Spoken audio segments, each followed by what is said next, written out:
Not all teens are aimless joy seekers unable to figure out what they want in life.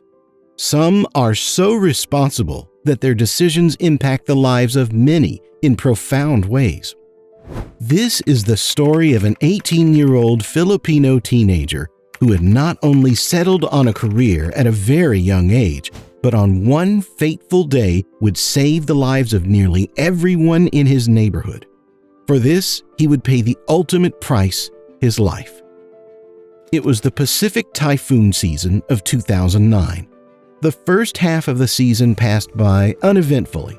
The weather had moderate rain and scientists did not issue any alerts. The general population went about their day-to-day activities not too worried. After all, the Philippines goes through a typhoon season every year. But then the weather started to take a turn. Scientists who had been carefully monitoring the situation noted that a new storm system had started about 530 miles to the northwest of Palau, a neighboring island nation, in late September. Intense rainfall began that same day. By the afternoon of the following day, scientists upgraded the status of what they were seeing on satellite to a tropical depression. They called the storm system Ketsana. For a short time, Ketsana seemed to calm down enough so that it was downgraded, but that did not last long. Before reaching the Philippines, Ketsana was upgraded to a tropical storm. It would be the season's 16th and would soon be known as one of the deadliest in the nation's history. As the rain continued in unforeseen amounts, federal authorities made some quick decisions. They knew lives were now in danger and they had to act fast. Transportation was canceled. Ferries were suspended. In Manila International Airport, flights were grounded. There would be no traveling inside or outside of the Philippines. Then, Ketsana reached landfall and locals gave it a different name, Ondoy. As Typhoon Ondoy crossed into the island nation, it was categorized as a severe tropical storm. Within hours, the Joint Typhoon Warning Center issued a tropical cyclone formation alert. People were advised to seek high ground and shelter in place. Schools and universities closed their doors, and many places converted to shelters. Even the presidential palace opened to the public as a relief center. By the evening of September 25th, the storm had intensified. Nearly 30 areas in the Philippines were under high alert as the storm accelerated and showed no signs of stopping. The biggest concern was the Marikina River, one of the largest waterways in the area. There were too many towns, villages, and cities surrounding it, and they were all in danger. As the rain showed no signs of slowing down or stopping, roads became flooded and vehicles were stuck. Hundreds were stranded. Distressed calls overwhelmed TV and radio stations. Eventually, power lines and communication went down. It was the worst rain the region had seen in more than 40 years. President Gloria Arroyo declared a state of calamity. Then, the Marikina River broke its banks. This would cause the greatest damage to Filipino lives and property. Manila, the capital of the Philippines, close to the river, would become the most ravaged.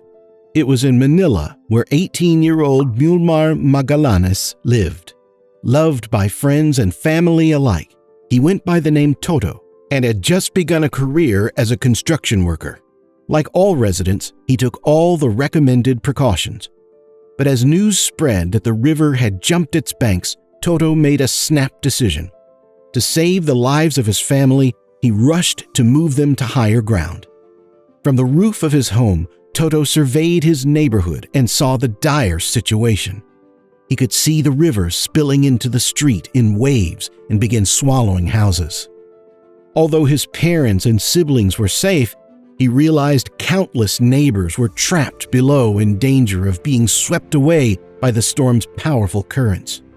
So Toto, a strong swimmer, decided to help them. Leaving his family behind, he dove right into the water below. Back and forth he went, finding people and bringing them to the safety of the rooftop until he became tired. As he rested for a moment, battered and soaked from his repeated rescues, he heard a faint cry for help. Where could it be coming from? The cold and the strength of the current had rendered him exhausted, but he dove back into the rising tides to find the source of the voice. It was a young woman and her 6-month-old child. As the strong current rushed around them, they were holding on to the lid of a styrofoam container, clinging to nothing more than the hope of being saved. That would be the last time Toto would brave the currents, his last act helping a mother and child off their makeshift raft to safety. He would never return. All night long, Toto's family and neighbors waited for him, worrying about his safety. By then, almost all of the city's area was submerged in water up to 10 feet deep and knee-deep mud. It was in the early morning hours of the next day that his body would be found. Too exhausted to fight for his own life, he had been washed away by the strong current. Initially, 86 people were reported dead in landslides, mudslides, and flash floods, and initial damages to property were estimated at $100 million. By the time it was over, the devastation was far more severe. A record $1.15 billion in damages, 529 injured, and 921 fatalities. In the severe chaos of a natural disaster, 30 lives in one neighborhood were saved, all by one teenager who could have stayed on the rooftop looking out for himself and his own family, but instead chose to help others. He gave his life for my baby, Menchi Penalosa, the 6-month-old child's mother, later told the press, "I will never forget his sacrifice." And for the gift of life, the unthinkable act of selflessness that Muelmar Toto Magallanes showed, helping others until he could do no more, he will always be remembered for who he really was, a true hero.